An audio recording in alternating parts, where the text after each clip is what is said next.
Hi. Can everyone hear me? Thank you all for coming. This is so exciting to see such a full house for such a great show, such a great performance. My name is Zach Rose. I'm the Associate Director of the Practice Institute here at the museum. What is the Practice Institute? It's a new initiative at the museum. It's a fellowship and partnership program. It's about experimentation, risk-taking, and trying to find new ways to collaborate, not only with our community, but with artists and other organizations around the world. That was one of the reasons that we had this program today, so that we could partner with someone like Catist, someone so important to the San Francisco arts community, someone who has been dynamic on the scene, but who we haven't figured out how to create a platform for collaboration, for exchange, and you all got a chance to experience that today with that incredible performance. And I wanted to say thank you to all the performers. Can we give them another? I know some of you missed it. That's okay. So, interview New Voices, New Stories. Also a really incredible opportunity to see what the Asian Art Museum has been up to over the last few years. Unfortunately, our director, Jay Shu, couldn't be here today, but I think one of the most important aspects of his tenure over the last 15 years has been the doubling of our mission to go from Asian culture experiences history to also include Asian American culture experiences history. And you see that, reflected on the walls downstairs in a really, really potent way, and on this stage today with some of the most important people making art in the Bay Area. I don't know if everybody had a chance to read the Chronicle this morning. Keep your local papers alive, please. But there was. The Chronicle actually has a new beat reporter covering AAPI issues in the community. So keep an eye on her, Colin Chang. She couldn't be here today, but the headline, I think, says it all. Barrier-breaking exhibition at SF's Asian Art Museum empowers Asian AAPI artists. You couldn't ask for more. And I wanted to quote from the head of our contemporary program, Abby Chen, who's going to come up in just a moment. I think she says everything here that we are thinking about as well. At the same time, knowing that you, as a museum, are the gatekeeper, you also have to be conscious that you are a gate opener. That's what this is about. It's about openness, new experiences, new opportunities to connect, new opportunities to hear from the people who have always been here making art that matters to this community. And so now, with that, I'm going to hand it over to Abby. Thank you, Zach. Kudos to all of you. Despite this heavy rain and with all the things going on in the city, you managed to be here. Thank you. You know, last year when we opened the first interview rendition featuring Bernice Bing, the whole collection, the largest collection of Bernice Bing's work in American's institution, I said, Bernice Bing is now in Asian Art Museum. And now look at here, all of these powerful artists, woman trooper, they are in the building. And I also want to give a big shout out to Chi Cong, who is also part of the show and fly all the way from Taiwan just to join us. You know, recently at our staff meeting, it was just announced that I passed my 5-year mark at the Asian Art Museum. It's a long time, but it also went by like a blur. And I want to say that here, within this 5 years, we really hope to build things. And when I think about museum, when I think about how that inevitably that I'm kind of like a gatekeeper now, but also thinking I need to be this gate opener. But you know, the museum work, especially when it comes to building collection, is a long game. And I see that as a relay game. Because of so many people were pushing Bernice Bing forward in the past generation, and then it got to my generation, and then we finally got her work into Asian Art Museum, and it takes the next generation to continue push this narrative forward. And in today's, this big gathering, I consider myself as one of those people that part of this relay game, but really go to Naz, our amazing curator for this exhibition of New Stories, New Voices. She is taking this to the next finishing line. So, and I cannot be more proud to have her as part of my team. And also I want to give a shout out to Cheng. Cheng, are you here somewhere?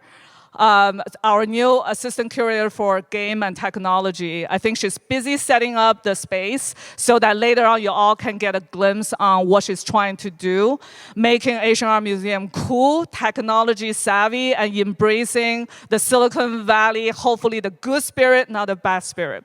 So with that, without further ado, I want to pass on to Naz. Amazing curator, amazing show, and amazing partnership with Cathy this afternoon with that beautiful performance. So Naz, please take it away.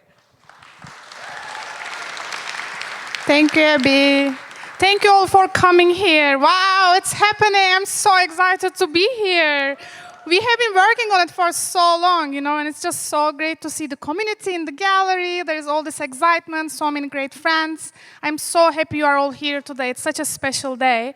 And I am just honored. I'm in such great company today. And all these artists, they have many successes. And so I'll try to do, it's going to be short, but I'll do short intros. And I would like to say that you have longer bios in your brochures, on your chairs, or we have some extra in the back if you don't have them.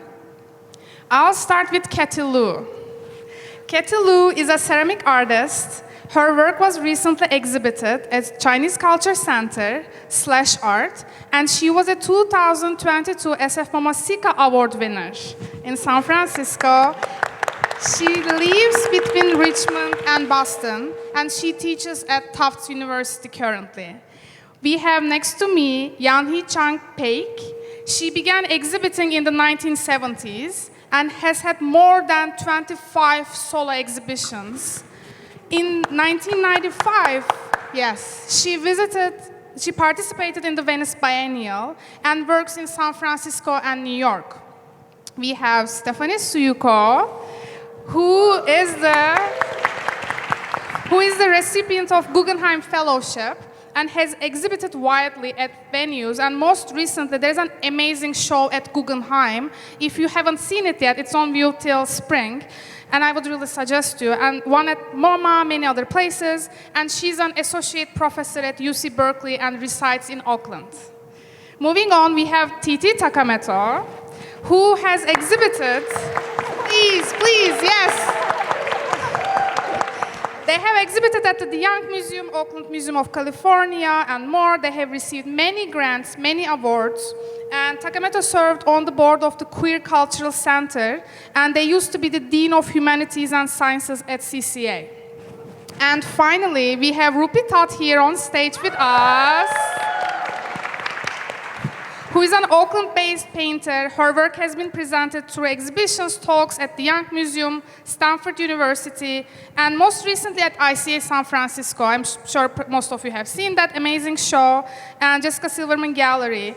And I would like to get another round of applause for Woo-Chi Sung, who came all the way from Taiwan. Woo-Chi Sung, if you don't mind, please show yourself. Yes. And now we also have Jennifer Walford here. Where is Jennifer? Yeah, okay. So after that, I'll continue the conversation. So we have a very special exhibition downstairs. It's Interview, New Voices, New Stories. And there is always a village behind all these successes. And I really would like to thank my team who worked so hard for this show. I would like to start with Abby Chan, who is really our most favorite champion of all of us, head of contemporary art here. And then Rob Mintz, I'm sure he's here somewhere. He's always here. If he's not even here, he's here. Oh, he's over there. I see him. Okay. So thank you, everyone, for making this real. And it's such a special exhibition because it has works from our contemporary art collection. And it has also this title, Speculative Fabulation. It's a title that comes from Donna Haraway's book. It's a very special book, and it means many things. But in summary, I always say that it means that all the artists in this show, they are taking something old. Either it can be like an old technique or old story or history, a problematic history, and they are making it new. So they are looking at it from a contemporary approach. They are making their new narratives and new stories. And they are making this in many different ways. So we'll be talking about this in this talk. And I would like to start with the mythological stories, actually, because I feel like that has a very important place in the show. And I'll start with you, Rupy.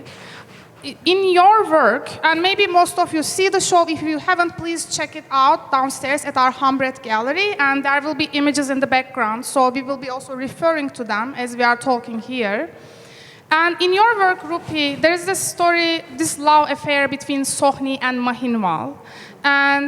But then you are looking at that story, but you are making it your own. And when we were talking, you were saying that like this story is not about heteronormative love anymore, but this is about self-love. This is about womanhood, and this is about empowering women and also diasporic practices. So can you tell us more how you do that in the work? Hi. Also, I'm like, Naz, you talk about it. So this painting is, titled Heroine, and I think because Sohni and Mahinwal, the narrative that the story is rooted in, or the character is rooted in, is a narrative of love, of course, and it's very like Romeo Juliet type of love, where they both perish, but she perishes first due to a betrayal. And I think because the story of Sohni has kind of lived on in many pop Punjabi narratives through songs, music, but also kind of lived on as, Sohni as just the epitome of beauty. And I feel like anytime women have been in history, their power, the changes they have implemented, or how they have shaped history sometimes gets euphemized as just beauty. Wow, she was just beautiful. But I always wondered, what was she? Well, was she more than that? And then who are the Sohnis of today, and why do they dive deep into waters? I never felt that it was normalized for a woman to dive deep into waters for what she loved.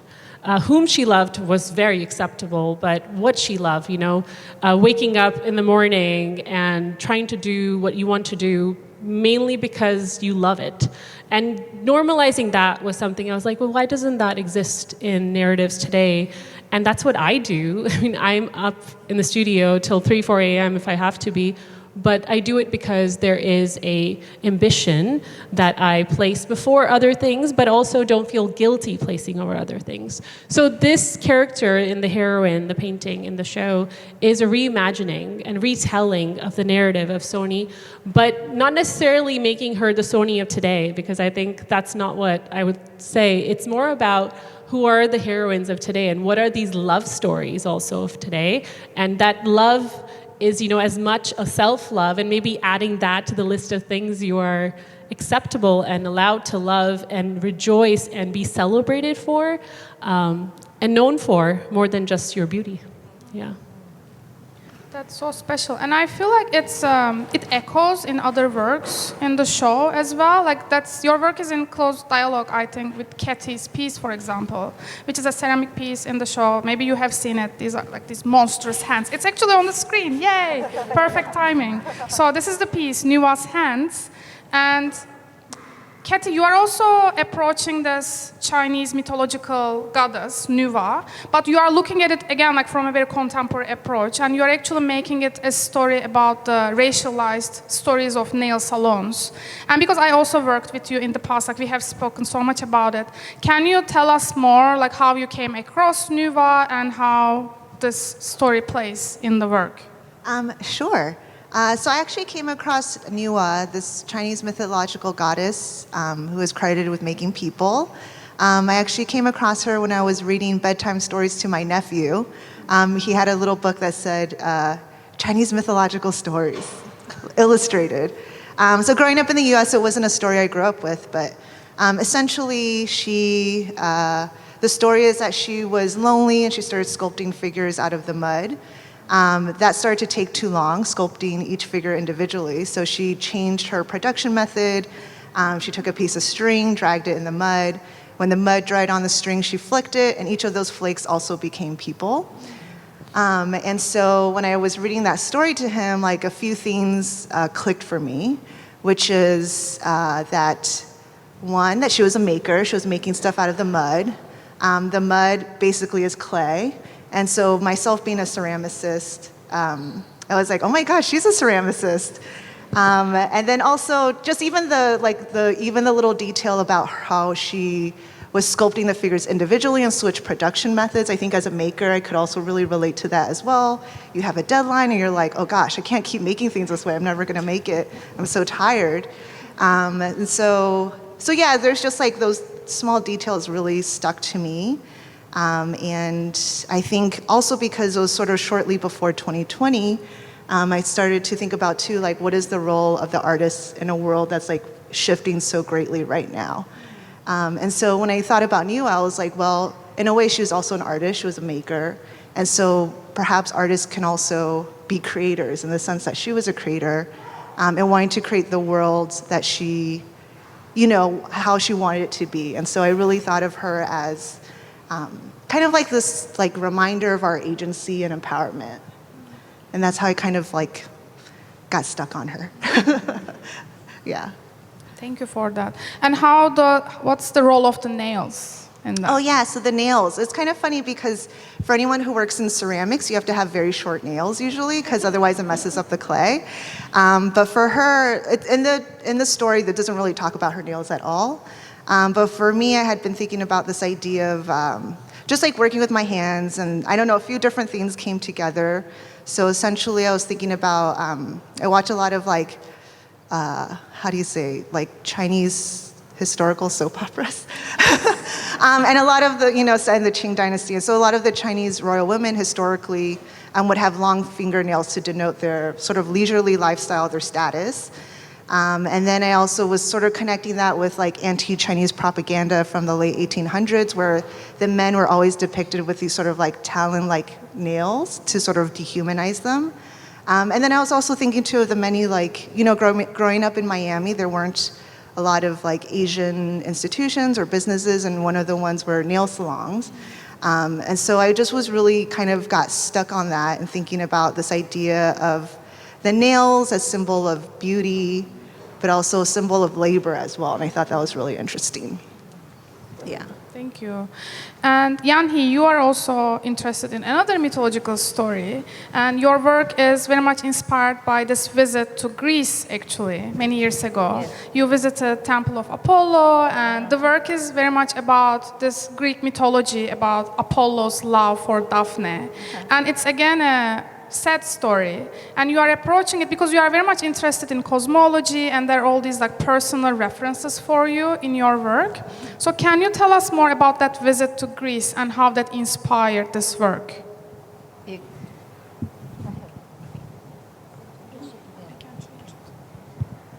I visited Greece quite a long time ago, about 20 years ago, but I have a strong impression. First of all, Greece was something I can, the soil is like Korea. Like I came from Korea, but I know the weather, dry weather, and the soil is something reminds me Korea, and the flowers bloom same kind of flower. So I feel very intimate. I went there with my daughter. We went to Apollo Temple. It was a really hot day. We climbed up all the way up. And the heat and the strong image of Apollo Temple, that really struck me. So I did a lot of drawings by myself. And when I come home, I thought I gotta do something. At that time, I moved my studio to New York. And recently I came back, and New York, I have to find a different material. I never used the aluminum plate, but the New York, coming to New York is like coming into the battleship. So intense and competitive. So I thought canvas is too soft. Canvas and paper is too soft to express anything in New York atmosphere. And I had some piece of aluminum. It was really thin and shiny. So I said, maybe I'll try this. And I had a big roller, which I used to use for printmaking. I had a heavy thick black ink rolled over the aluminum plate with lots of oil on it. And the rollers slip and make like a wave. And it was quite interesting. Since I was young, I always loved ocean and water playing. So it came out like water. So I wanted to use that effect. Ever since that, I use the water effect a lot, and putting lots of oil and making more slippery. And then after it dries, I use oil and turpentine. I spirit, make it much more watery. That's my method, is making more flood and making accident, and I use the accident. It was quite interesting. And then after I made it, I cut it out, because aluminum is easy to cut. I cut it out because we don't have to use always square. So I cut it out, the edges, and it looked like a man's chest. So I said, okay, I'll make a man in love. So I put some highlight and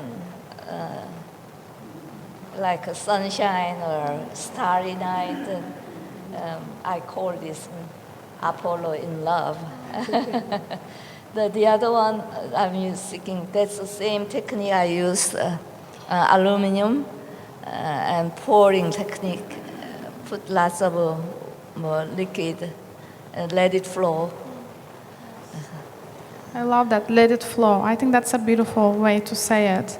And I think other artists that are really interested in these mistakes are also, Stephanie, I think you are very much interested in the mistakes in your work. And it's like an archival mistake. And if you have seen the show, you have seen her piece. It's actually, again, on the slides. This is like perfect timing. And the piece is about this first American imperialist, one of the first imperialists that visited Philippines. And you can tell us more about the piece, but it's so much about spending time in the archives, and I'm really interested in those mistakes, but also archive as myth making or story making or history making. When we were speaking a lot about, history is man-made, and it's very white, and it's made by man, and this way, like, how can we change the history? How can we make our own narratives? Can I tell us more about your research process?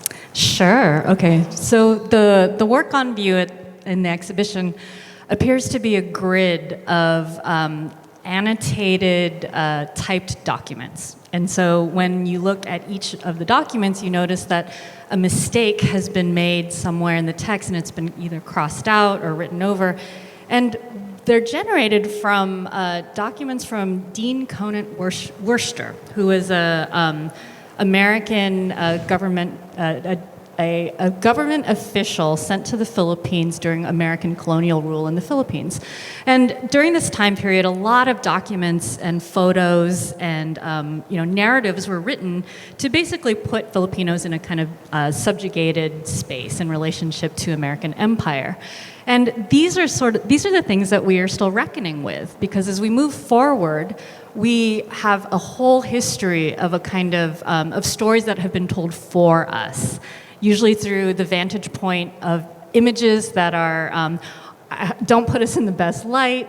And I think that for the last 5 years, I've actually been working to excavate the American archive to talk back to these images and documents.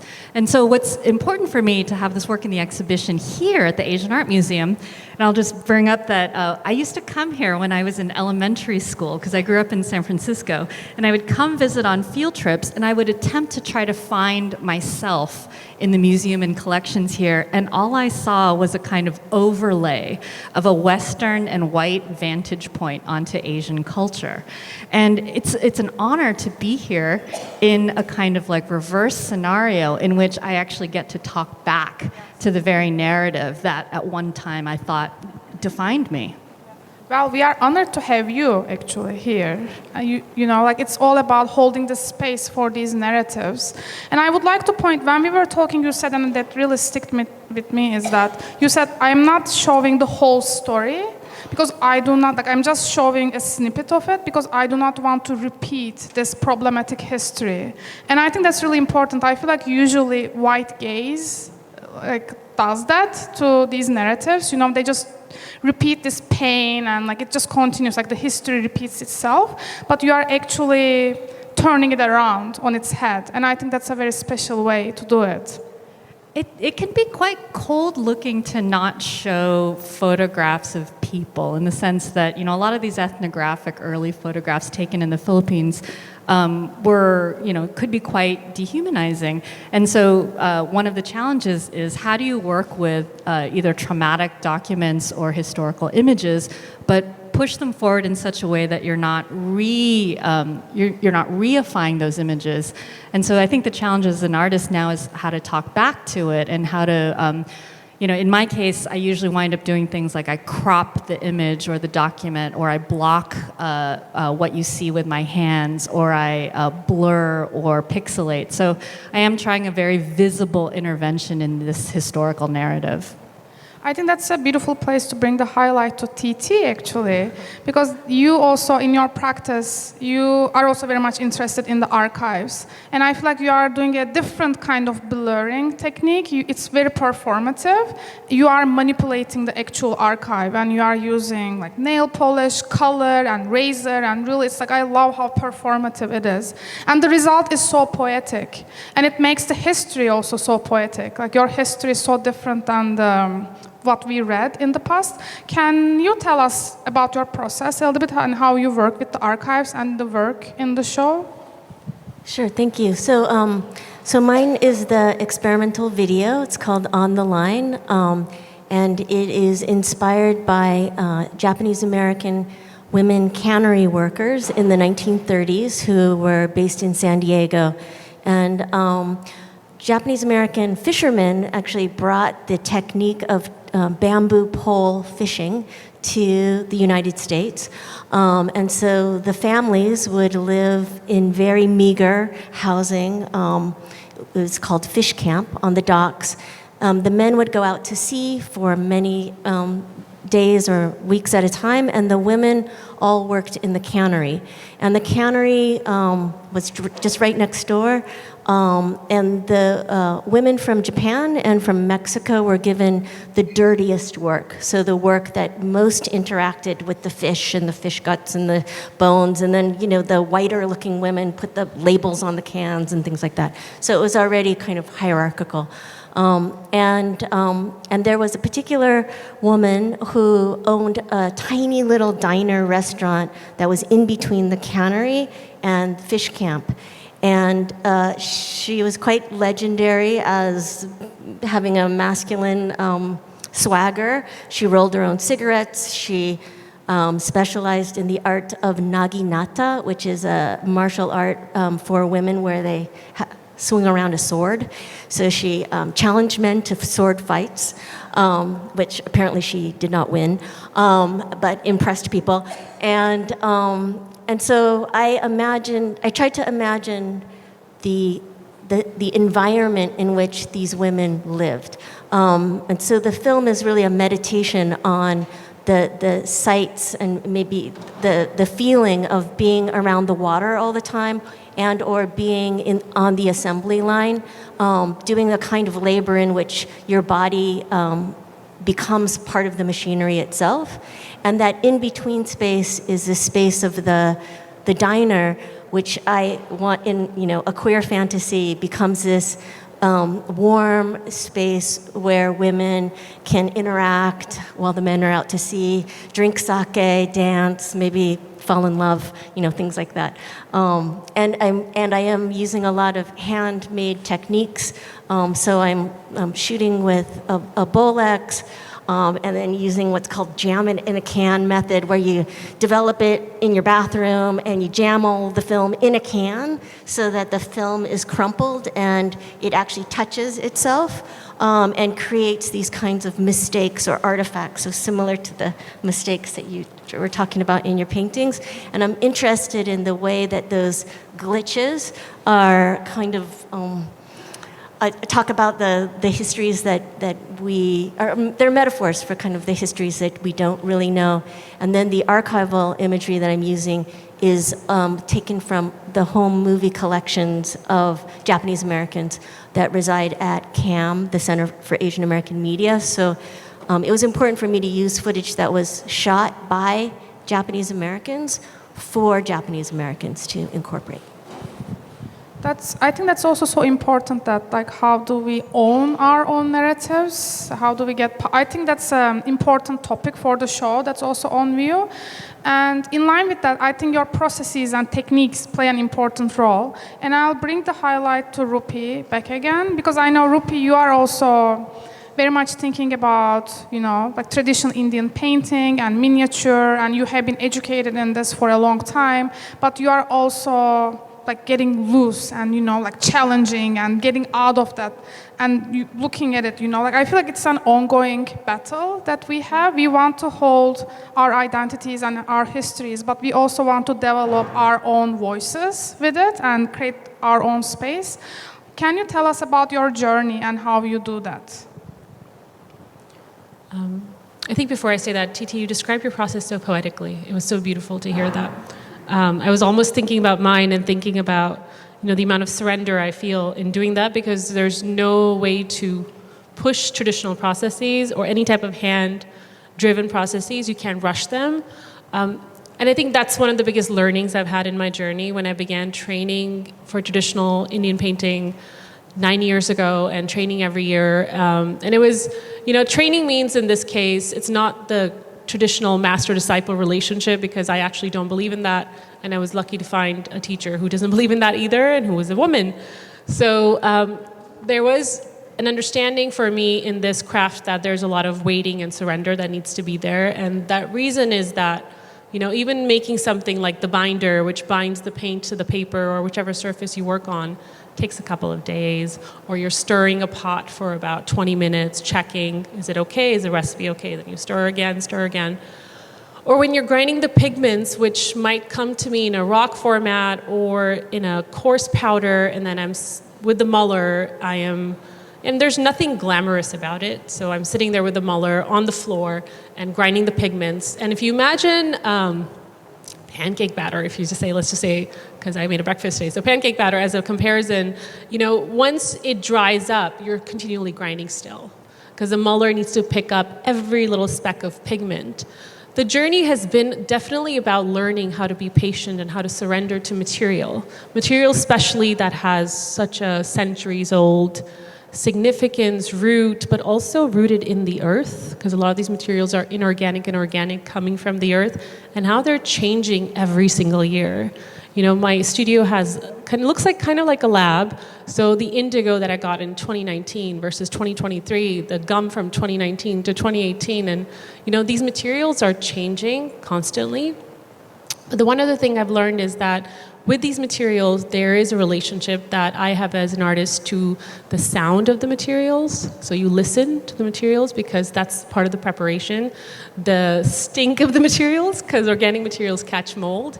And also the feel of the materials. And of course, I'm not touching the yellow lead oxide as much, but it is very important to feel and listen to these materials to prep them correctly. It's not perfection, it's just about correct recipe, which is not in a book anywhere. And I think that's what I would like to communicate, is that none of this process is in a book. That's why it took 8 years to learn it, to perfect it, and to an extent where I know how to fix my mistakes. But the other part of this tradition is not just learning how to make pigments, how to prep the paper, how to burnish, so that the streaks all line up right next to each other. And I don't know how many of you know what burnishing means, but burnish is literally taking a stone or some sort of rounded surface that is smooth and rubbing and polishing the paper. And when you're doing it right, you can see each of the streaks lining up right next to each other. And when you're wandering off and thinking of something else, maybe lunch, you're not going to do so well. With all of that said, though, there is a very significant visual language and form that I'm trained in, that I, like Naz said, that I definitely want to stay harmonious with. But again, that language and visual form was created by a lot of male painters. where women painters were not painting as often, if at all. And for me, it's very important to replace those Mughal paintings with paintings of, say, someone like my grandmother, who I think is a very powerful figure, and take some of those works that not only capture only stories of really important moments in the lives of powerful people, but also capturing stories of maybe someone who does wake up every morning and just gets through the day because they're a mother, they're working, and they're doing other things. So why is that person not important for these works that take effort, that take time, that take a lot of labor? But then why does labor not recognize the labor of those who are actually laboring every single day differently, maybe similarly to me?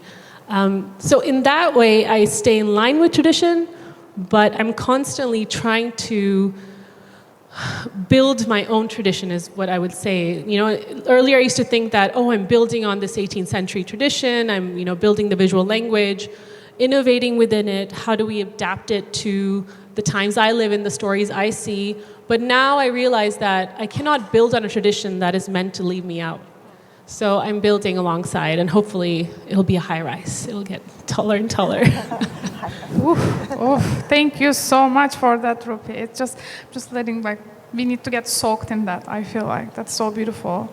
And Younhee, I feel like this kind of, you know, kindness and generousness through our practices, like as you said, it's new because not necessarily white men were so much interested in this kindness. So I'm also interested, like, you are very, you know, you were very excited about this chance and mistakes. And I watched you, like, produce your work. I'll tell a little bit and you can tell us more. Like, how I see it is that you put the aluminum on the floor and then you pour the oil, and then as you know, move the aluminum on the floor, you have so little control on it. So it's about this letting go of the control and authority of an artist, which is so new. It's you know, it's a challenge of what we are so used to. Can you tell us more about your technique and how mistake and chance plays in it? Yeah, I take chance. I think it's much more fun than all planned out. So I don't know what's going to happen. I just take chance. I pour it, let the liquid flow, and move the aluminum panel around.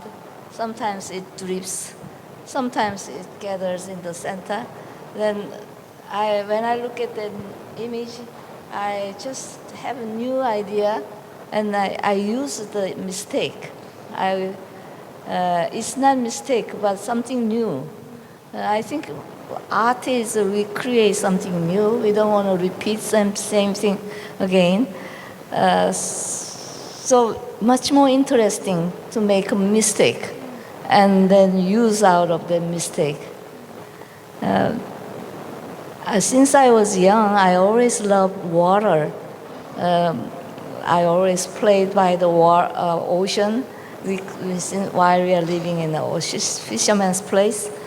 So water is very friendly to me. I always thought I have to be by the water. That's why I use lots of liquid, and my painting follow me when I want. So oil is a little different than water, so it takes longer time to dry. Especially aluminum plate, it shines. So I try to use a lot of roller technique, and it brings a wave mark. And I feel like I'm in the water, ocean. I think water is the place I came from, and I really want to use that sense. In Asia, when you do the landscape, landscape is so, land is big, and you see the small old man is crossing bridge. That's the Asian landscape. And in the Western, I see the big, beautiful lady in front, and there's a small landscape all the way in the background. I couldn't live there. Why? Human is much bigger than nature. I always think nature is much more bigger and teaching us where we came from. It's not we cannot control. We belong to. So my image always come from nature. I spend a lot of time drawing trees and water. How I can describe that feeling.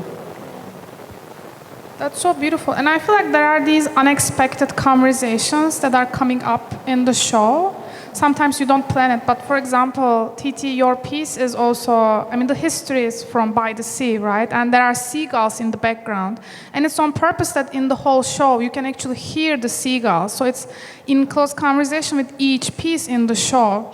And it's in such great dialogue with this piece by, Younhee, and thinking about water and diasporic practices. I'm just, again, still very curious about your performative process too.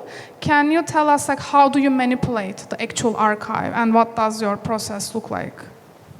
Yeah, let's see. So, for this film, I shot film, both analog and digital. But I wasn't trained as a filmmaker. I was actually trained as a painter a long time ago, and then got into performance art. I also did performance for the camera for this piece, so I tried to pretend I was doing naginata, or the sword thing, in front of a Bolex camera, and just shooting the shadows. And then, another one of the themes, even though it's an experimental film, it does have a kind of arc of experience. And there's 4 or 5 different thematics that cycle through, and it kind of escalates into a collage moment where one might think that there's, a kind of orgasmic explosion of a fish that is also a mochi that looks like a sea anemone. And in art history, like 70s art history, if you see anything that looks like a flower that goes like this, it is sort of known as central core imagery, is the polite phrase. And the impolite phrase, which I actually learned in art history, is cunt art. So it could be either of those, but if you look really carefully, that is the sort of apex of this film. So I would say that is the performance escalation of the film. Thank you for that.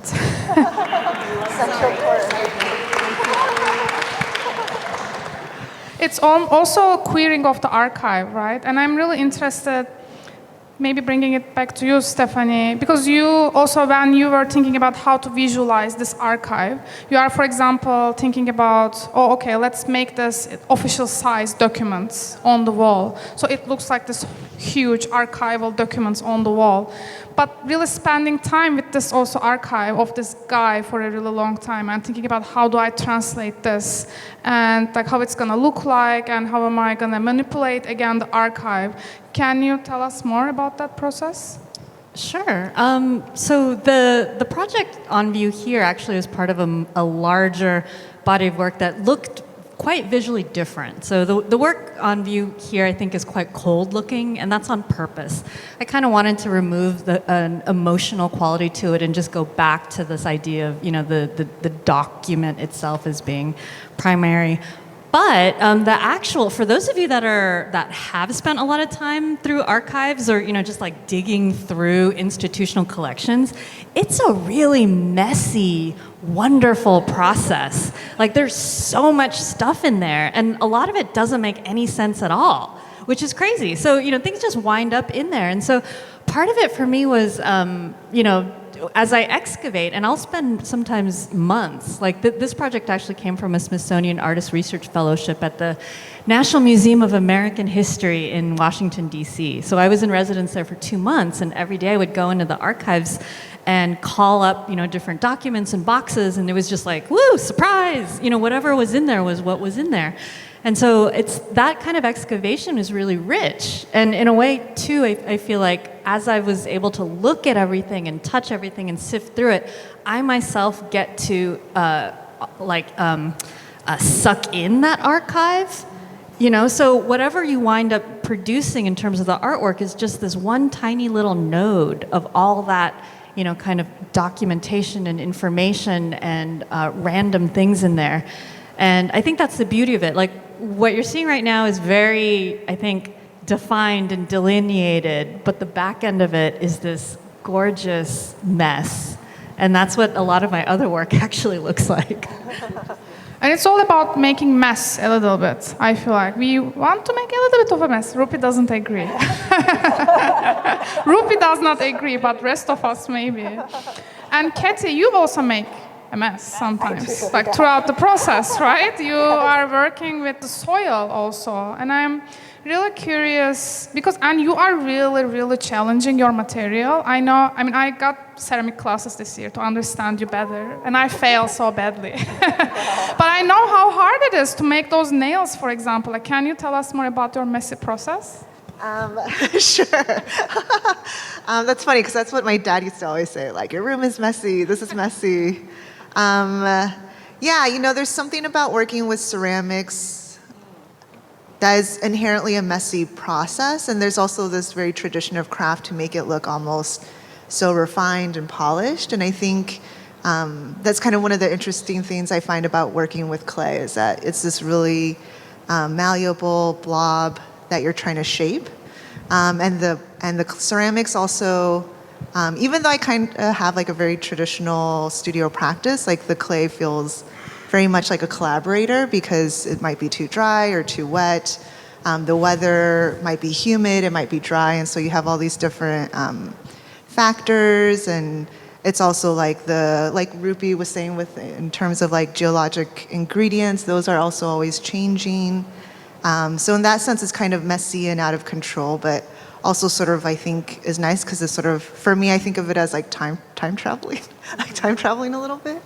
But yeah, in terms of the nails, and like hanging the ceramic, I think for myself, I don't know why, but I've always been really kind of dedicated to sort of kind of like usurping what people think of ceramics and what it should be.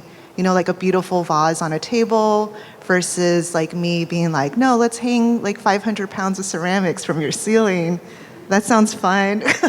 Or like, even making the nails. Every time I make the nails, it's very stressful, I have to say, because it is very hard to sort of get the clay into the right consistency. And I usually mix in toilet paper, actually, to sort of add some like cellulose fibers to make the clay stronger. So that's also fun, because I usually just will go to whatever school I'm working at. I'll just go to their bathroom, and like they use the cheapest toilet paper, which is actually the best for mixing with your clay to make the nails. So yeah, there's something I think really exciting about the idea that like you're not supposed to be doing something, or like it's hard to do. It doesn't make sense to do, actually. And so for me, I find a lot of power in taking that idea of like it doesn't make sense, and then really sort of like dealing with it. Thank you for that. And I'm gonna tell a story about Cathy. So the first time I worked with Cathy, it was for the show I curated at Slash, and I know Slash team is here, so woohoo for the Slash team. It was a piece, it was a large-scale sculpture piece, a peach, and it had incense. It was supposed to have incense in it, that you burn it. And what happens, and this is, I know we are short on time, so this is how I'm gonna also close our conversation and open it up for discussion more, is that, so I was really excited to work on this show here and to put more spotlight on women and queer artists from our collection. So that's the story here, and this is why we are on stage together today.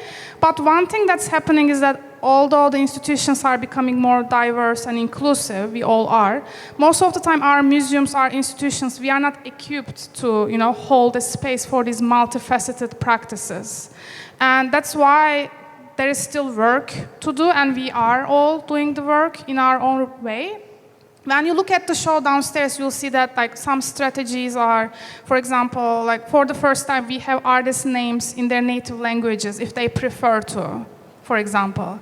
Or we have portraits of the artists so that Asian and Asian American voices and bodies are heard more and they are more visible.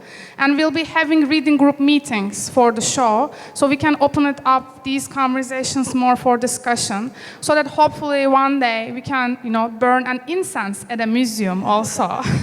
Because, this is the contemporary artists and this is what they are working on. So how can we change our museums so that we can show these works and that hopefully it will be okay one day. We'll see. We'll get there. Thank you. Thank you. And we wanted to leave some time for questions. I'm sure you have a lot of questions. Please send them our way. Hi. First of all, congratulations on having your work at Asian Art Museum. As someone who is Taiwanese American, it's really great to see Asian American representation when it comes to the work here. So my question is actually, I don't know if it's to anyone in the panel can answer, but when I was looking at the exhibit, I noticed that there was an artist named, pardon me if I butcher the name, but it's Teresa Kan Kyung Cha, and curious to know what is her impact in the community as she is no longer here. So would love to hear what people's thoughts are. I can't talk about Teresa Kyung Cha. I'm really thankful of that question. I think it's really important it was really important for this show to have this intergenerational conversation. So artists that are really young, but also artists that are not with us and artists that are, more later in their life. And Teresa Kyung Cha left such an important impact on the art world. Although she had a very short lifetime, her book Dicte is such an important book, and it's so poetic, and it's about her Korean heritage, and it's about diasporic practices. As an artist who was able to speak English, French, and Korean, when you look at the work, it's il pierre, so it means water, island, and stone. And again, this kind of nature was really important for her, landscape was really important for her. And I see that in close conversation with your piece, for example, Younhee, which is they're also in close proximity. And she spent quite some time here. She actually studied at UC Berkeley in comparative literature. So for us at Asian Art Museum, it's really important to remember and to build this archive also. It's really important to put spotlight on those artists, not only international, but local artists, these local gems who got to spend time here and were part of the local community here. So she is, although the work is so small, it's really important, and we are so proud to have that work in our collection so that we can continue this dialogue. Would you like to add anything, Younhee, or anyone? No? Okay. Hi. I'm a docent here at the museum, and I found this show to be really exciting. It was just wonderful to have your perspectives shared with us. And I've actually gone back since that wonderful walkthrough, thank you. And it spent some time in the gallery. And I'm going to ask something that might be, I hope it's not a pedantic question, but I spent a lot of time looking at the photographs of the three hands. And I love the different ages of the arms and hands and all of that. And the question I have is that, I read the didactic, but I do a lot of work with South Asian and Southeast Asian art and a lot of, hand gestures, mudras. So I wonder if you could tell us a little bit about the three gestures that are evoking desire, I guess. Yeah? I can take that. So I'll tell you a little bit about the artist. That's a piece by Nicole Poon, who is an artist from Hong Kong. And maybe some of you got a chance to see it, but if you haven't, so she worked really long time with lesbian communities in US because she studied here at CalArts and also in Hong Kong and in Taiwan. And she interviewed these communities and asked them, how does lesbian desire look to you? What does it mean to you? When you look, so she asked this question to them and she made them perform for her, and then she took these pictures of their hands. And it's really good that you pointed out that like, she's also saying that, well, the desire is not about age. As we usually see, especially in Western, media, like we only see like a certain age, but she's saying that like this is just beyond age. So you can see different aged hands in the picture. But at the first look, it also looks like this kind of maybe secret society or, like silent language maybe, so you don't know what's going on. So it's also hidden, humorous, and it really requires the audience to engage with the piece. And all the works in the show are doing that. So the works in the show are not asking for a passive audience, but we want the audience to be really active and participate in the speculation. So that's the work. Please check it out before you leave. Hi, everyone. I was thinking about the way that you closed out the panel, Naz, and the idea of like deepening and complicating the collections and the work of the museum. And I was also struck by the way that, Stephanie, you were talking about the ways you're trying to complicate sort of viewership and understanding of the archives. And so I guess for Naz, from the museum perspective, I'm wondering about what kind of structurally and in practice what it means to bring in these new artists and complicate the collections, and how that's maybe reflected structurally and how the museum's practices are changing. And then I guess for the artists, building off of Stephanie's comments, are there ways that you hope this kind of seed of your artwork within the collection maybe grows and complicates the ways that we understand Asian American art, Asian diasporic art, or anything like that? Sure, I'll address Weston's question. So I'm very happy to have an artwork in the collection. I think it's the only work of mine in the Asian Art Museum collection that doesn't perform a cultural identity. So in other words, the work doesn't appear to educate people about Filipino culture or show a Filipino body or representation. It's actually about the structure in which Filipinos were kind of quantified and talked about and written about external to themselves. And I think that's actually really important to have in a museum on Asian art, because this, as much as I think this space is a pedagogical cultural space, it actually shouldn't have artists have to perform their identities in order to be a part of it. And so it's a tricky, thanks. It's a tricky ride, right? Because there's the demand for that. Like when people come to a space like this, they want to learn. They want to see reflections of themselves. And I can imagine there are young Filipino-American artists who come here and they're disappointed that perhaps the work that they're being shown by me is not, a kind of, is not an uplifting or educational one as to a culture. But again, I think the diversity of approaches that you've invited here attests to the broadness of what's possible in a museum like this. I'll turn it over to Naz in terms of talking about the actual nuts and bolts of doing this work.